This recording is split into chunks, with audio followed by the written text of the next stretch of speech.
One of the most nervous aspects of the cast coming together was the fact that they'd never met each other before. That, you know, we'd gone around the world and we'd picked the best people for each of the roles individually, met them, auditioned them, whatever, offered them the role, they'd accepted the role. We were happy, but the unknown thing was that none of them had worked together before. Most of them had never even met each other before. So there was a very nervous moment when suddenly we're in New Zealand 6 weeks out from the shoot and everybody starts getting off the plane.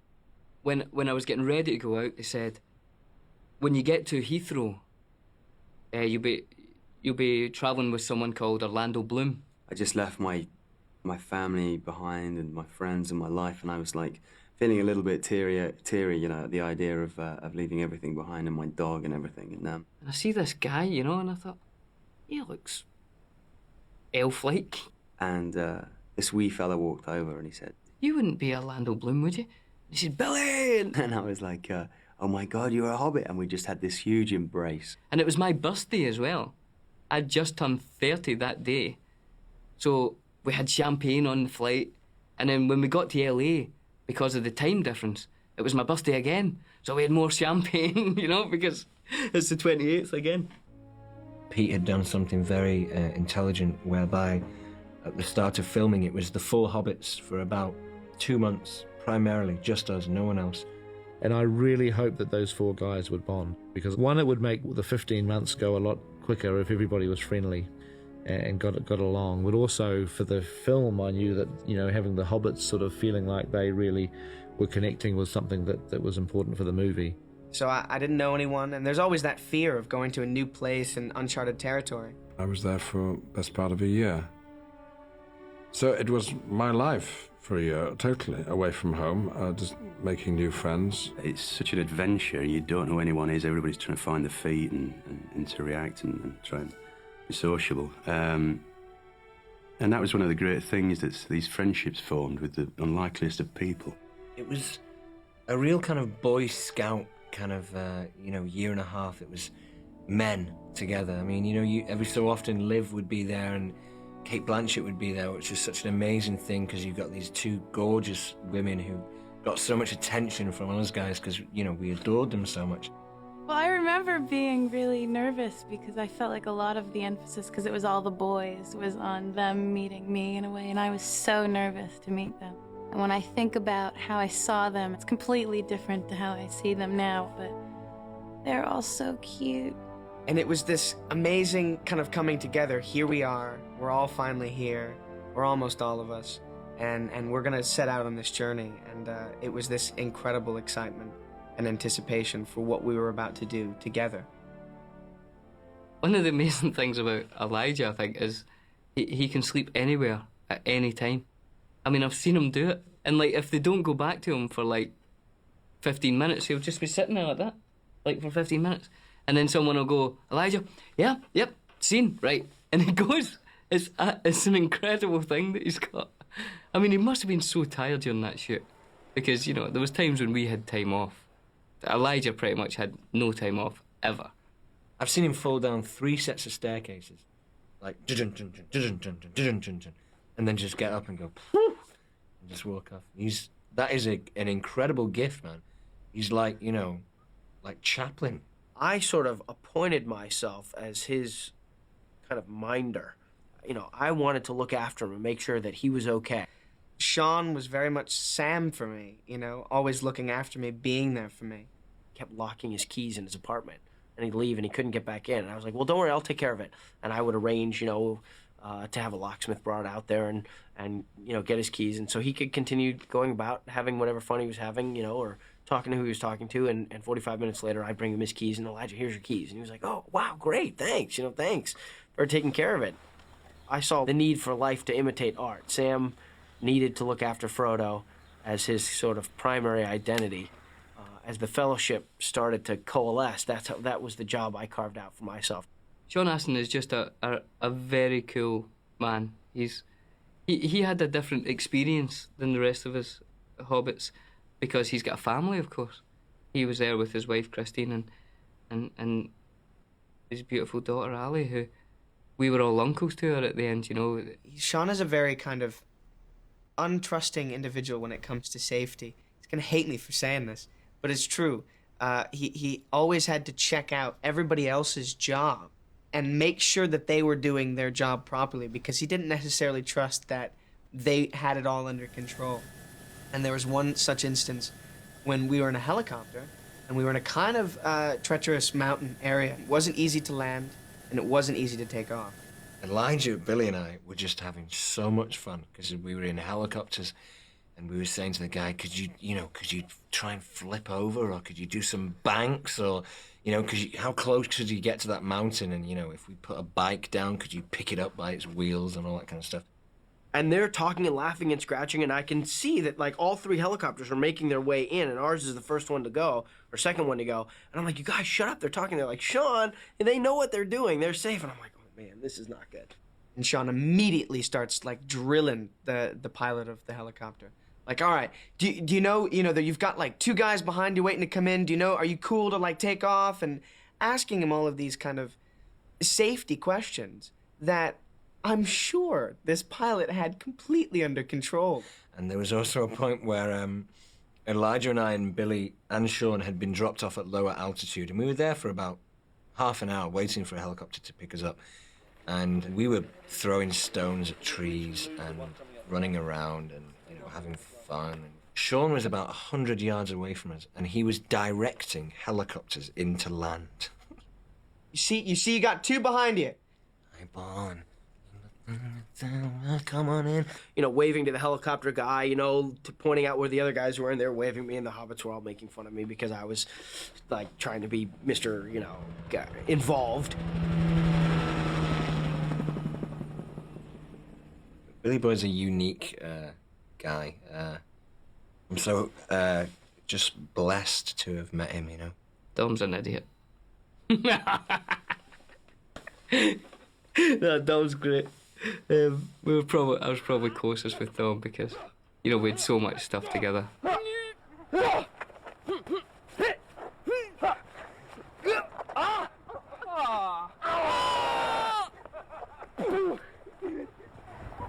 Done and done. I was involved in a close near-death experience, really. It was kind of traumatic. We were filming this scene where the hobbits run to the Brandywine Bridge and get on the ferry. We were rehearsing, running very fast as we could down this wooden bridge, and then jumping onto the ferry.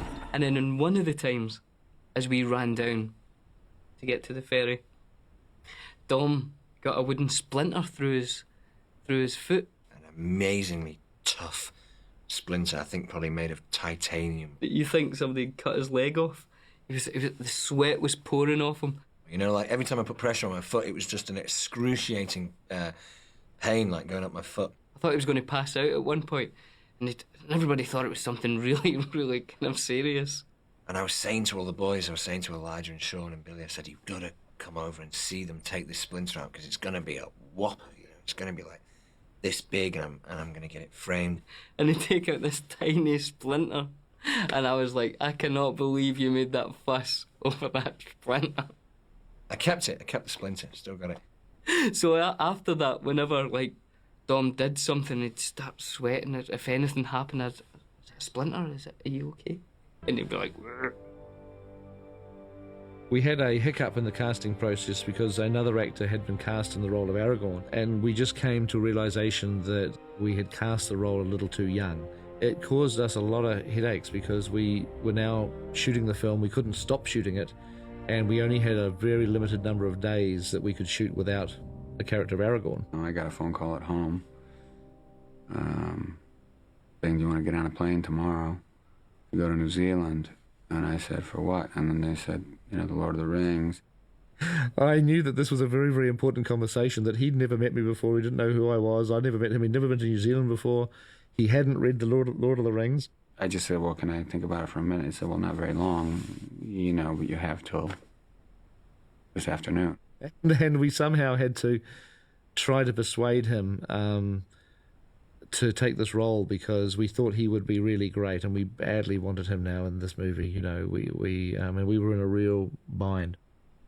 And I hung up the phone, and my son was with me there.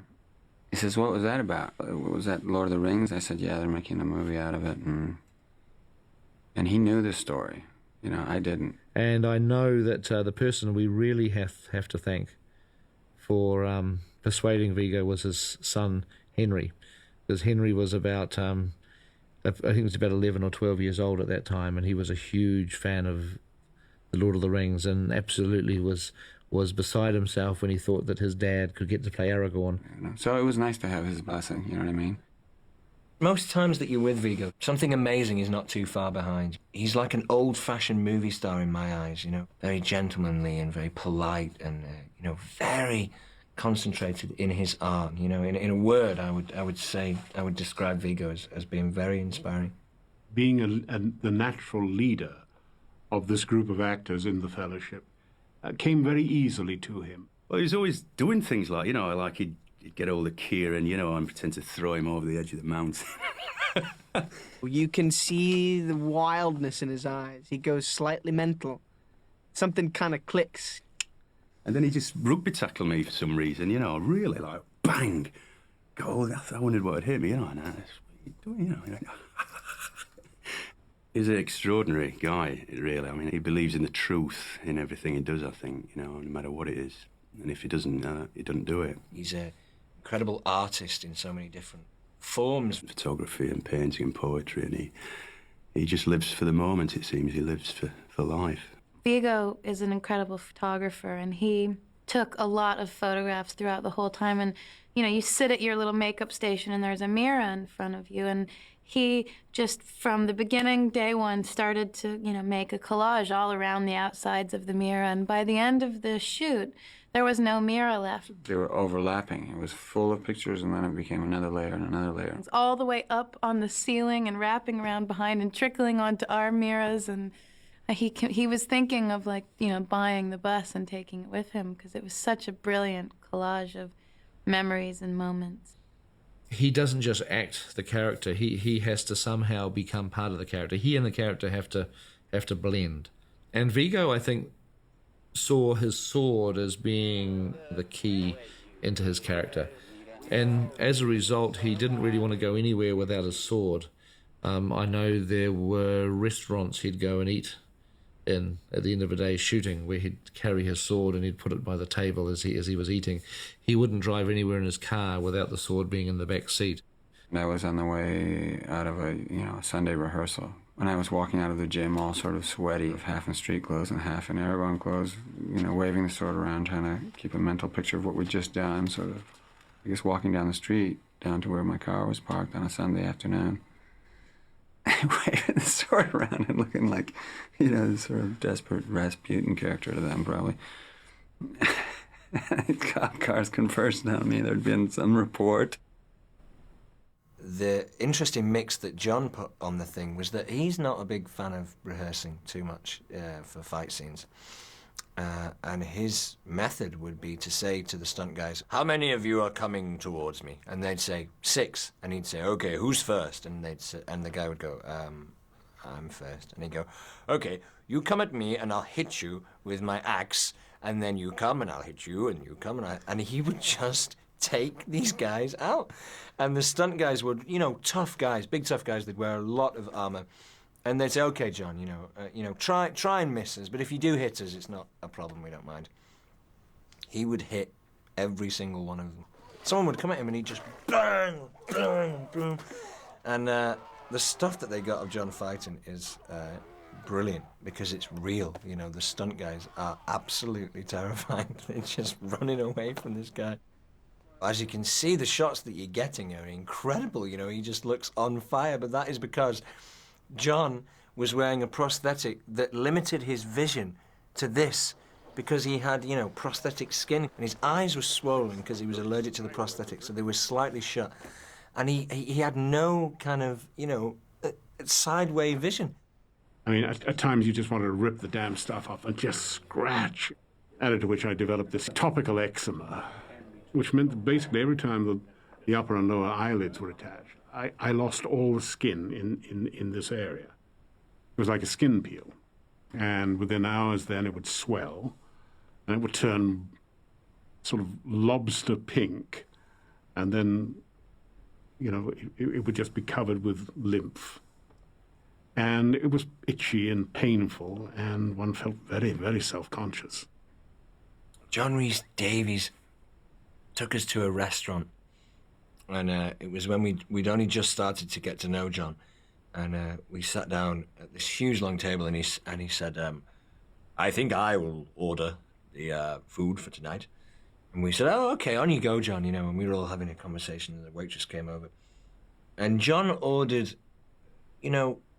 food that would probably have fed maybe 35, 40 people, and there were about 12 of us. He just said, "We'll have 9 lobster and 15 shrimp and 12 red snapper, 15 filet mignons and some grilled mushrooms. I'll have 12 onions and wild boar and, all this kind of stuff, just like pheasants and grouse. And do you have partridge? Bring the partridge," all that kind of stuff. And, the brilliant thing about John is that because he's worked with so many amazing people and worked on some great jobs, all you need to do is give him the merest hint that you would like to hear something about a job that he'd done, and he's off. One of the training regimes that we set up for our actors when they first arrived in New Zealand was boat handling skills, and I think that most of their training revolved around trying to make each other sink. It grieves me to talk about this because in a boat situation when there is an elf and there is a dwarf in a training boat and the boat capsizes, let us say that the blame was placed on the dwarf. He's a huge guy, man. He's 3 times the size of me, and his weight was just like, he just needed to a tiny little moment of the weight, and we were lost. But there might just have been an element of grim satisfaction in the dwarf's face when he heard of another boating accident which also involved the elf. I can't believe that John would say that was my fault. Did he really say it was my fault? He's unbelievable, man. I wasn't very good at the canoes, really. I mean, I could never sort of get that sense to put it over that way, to do a left and all that lot. And I just kept getting lost and having to be towed back in. And Orlando was quite good. He'd practiced a lot more than I had. And he was like, sort of, very graceful. And so any time I could give his canoe a little knock with my oar, I would do, So he's been sent round the wrong way. And it'd say action, he's, I can't. It's Bean, he's put my boat in the wrong direction. I love Orly. I mean, I would pick on him a lot just because I could. I had this thing I refused to drive when we were there because it was on the left side and I'm a little dyslexic and I was just terrified. So Orlando lived really close to me and I would make him drive me around everywhere.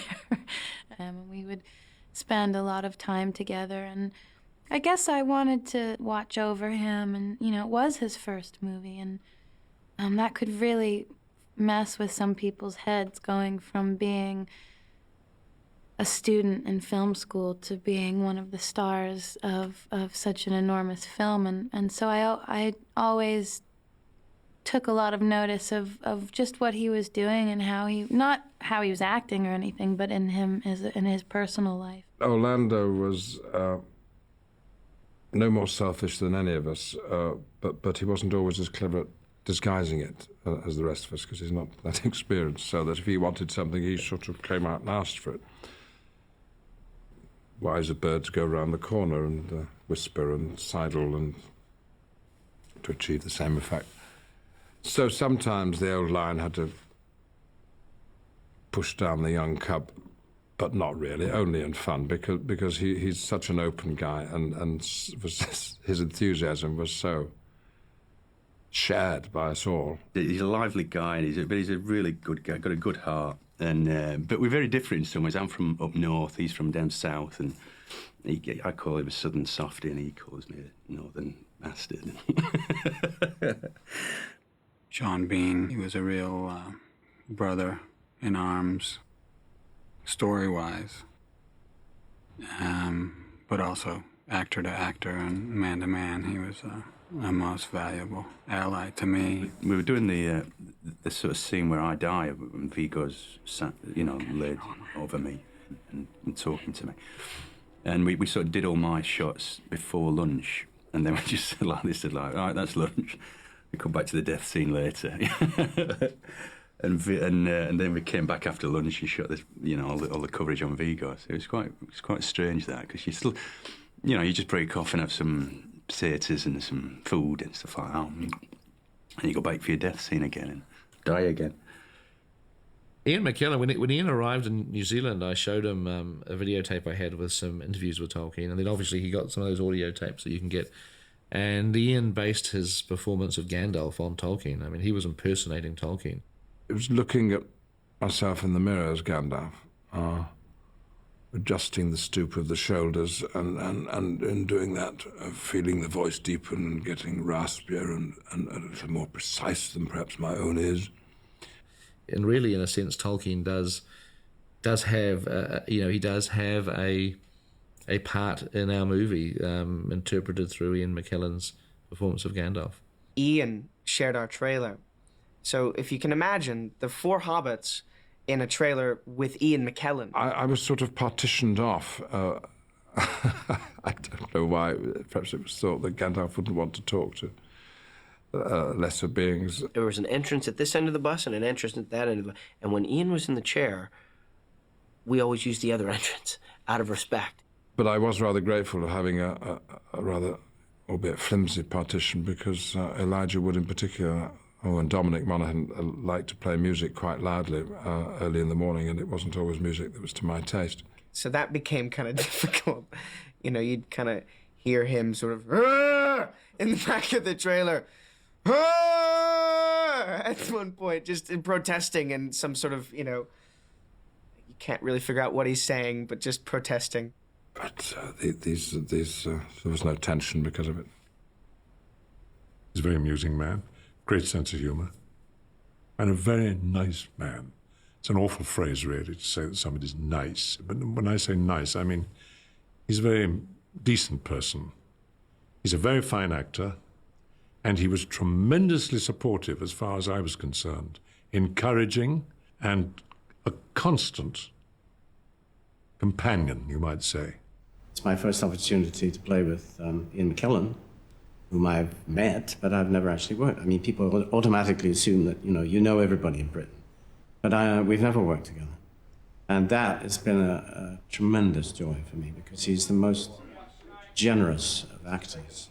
And he works in a way that I like, which is a sort of ensemble way of thinking. In other words, he's not frightened of suggesting things to me and vice versa. And that way, we can combine and work out a scene together. Ian is a master actor. He has a technique or an approach to film acting which hadn't occurred to me before, in that each time he spoke the lines, it was a slightly different Bilbo that I was working with and reacting to.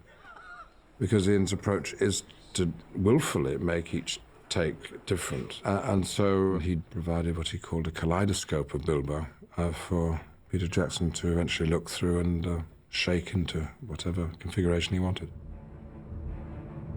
One of the great things about Christopher Lee is that he is a huge Tolkien fan. Probably one of the biggest Tolkien fans that I've ever met. He's read Lord of the Rings every year. He reads it once a year and has done so for decades. He actually met Professor Tolkien once. I never had to really talk to him about who and what Saruman was. He just absolutely knows his character inside out, and said to me something very sweet, that it was fulfilling a lifelong ambition of his to be involved in a film of Lord of the Rings, because he has been reading it for so long and waiting for the day that a film would be made, and dreaming that he might possibly be involved in it. I think I've always rather underestimated Christopher Lee because of the films that he's made, and he'd be the first to say that not all of them are of the highest quality.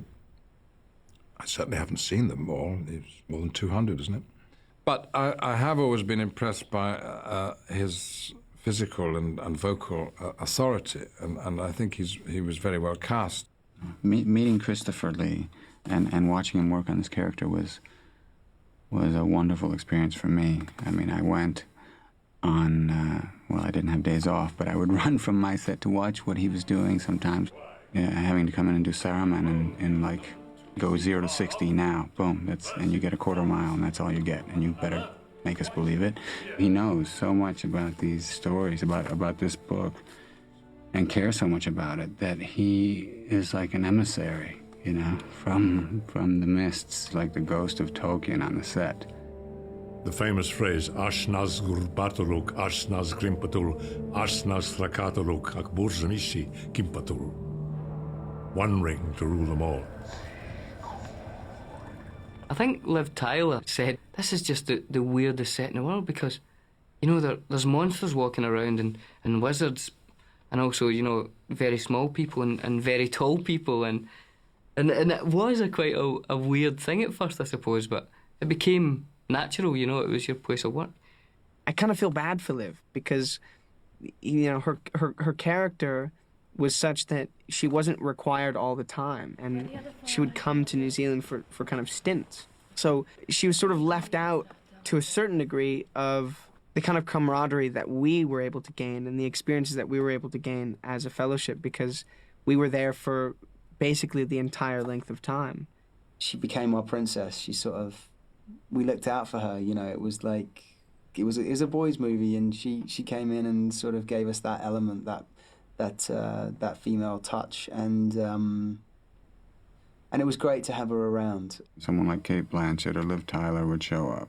It's a different quality, a different energy would come to the set, and it affected the way people behaved on the set and the way people acted.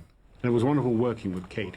The image that I most had in mind when I prepared for that scene is when I actually met Julie Christie, possibly the most beautiful woman I've ever seen. And it was that impact that I really wanted to try and convey in this scene with Gimli and the Enchantress herself. And it was very easy to do that with Cate, because Kate's got her own beauty and luminous quality herself. I was really looking forward to working with her, because apart from Lothlorien, I don't really have scenes with her, and that was a scene where we got to speak Elvish together, and it felt really effortless because she was so involved in it and so fluent with the language that it just it transports me when I see it, and it did at the time. Having actors like Cate Blanchett and Liv Tyler and Hugo Weaving are able and have the power to portray non-humans ethereal. They have an elegance and a beauty. Hugo's an actor very much like myself, and so we were both of us rather enjoyably out of our normal milieu, and a lot of our off-screen conversation was about being a theatre actor and plays that we'd done or wanted to do. A very congenial, like-minded person who has a wonderful sense of humour, and there's a lot of laughter around when Hugo's there. Hugo just sort of assumed that role of Elrond with the greatest of ease, you know. I mean, there was I putting all this kind of legwork into creating the character, and I think he just breezed in and made him, you know, he had all the authority of Elrond. One ring to rule them all, one ring to find them, one ring to bring them all, and in the darkness bind them in the land of Mordor, where the shadows lie. We had these scale doubles on the movie that were short people to represent the hobbits for the wide shots. It's Kiran's birthday, what was it, on Tuesday? Tuesday, On yeah. Tuesday, it was Kiran's birthday. Look at the chiseled, the etched, the years of experience found on Kiran's face.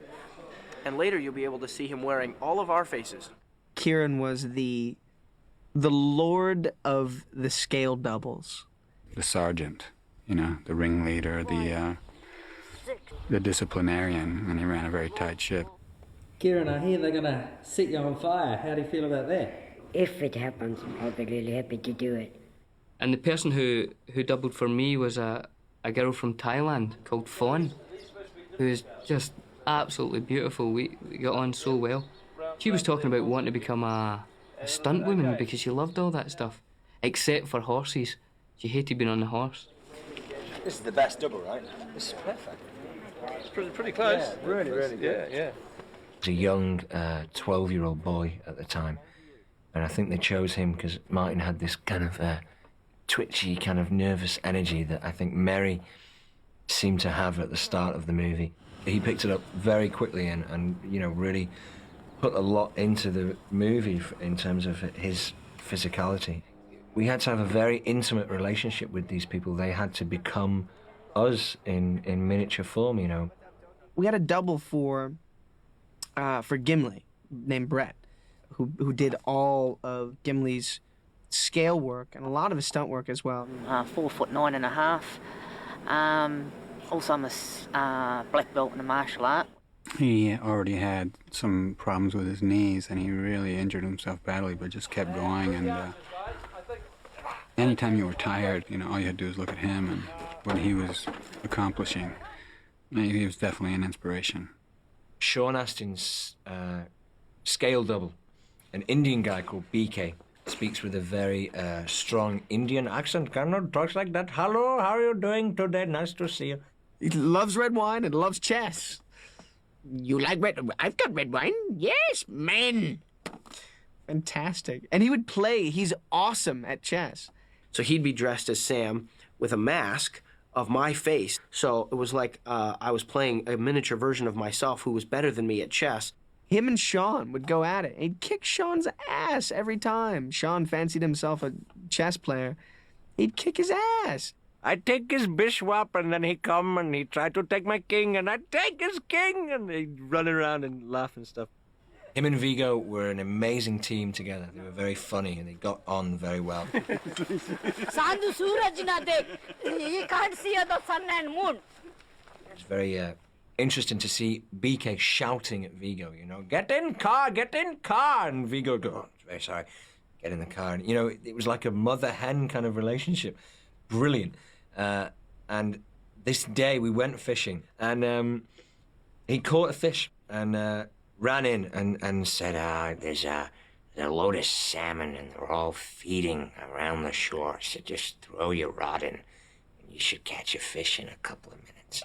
We went back that night and Viggo said, I'm going to cook the fish tonight. And I went into the kitchen and BK's screaming at him. Screaming orders, you know, open oven and cook rice and get colander and bring me knife and bring me fork. Viggo's running around going, okay, all right. You know, getting in trouble. And we sit down, and we've had to clean up his mess and prepare the fish. And we're complimenting him, and rightly so, on this excellent curry. And you know, and he's saying, I know. Yes, it was quite good. And like that. And then I said, what do you think of the fish? And he says, it's okay. You know, like... And then I said, well, you don't like it? And he says, it's not how I would have made it. And I said, well, how would you have made it? I would have made fish curry. I said, well, of course.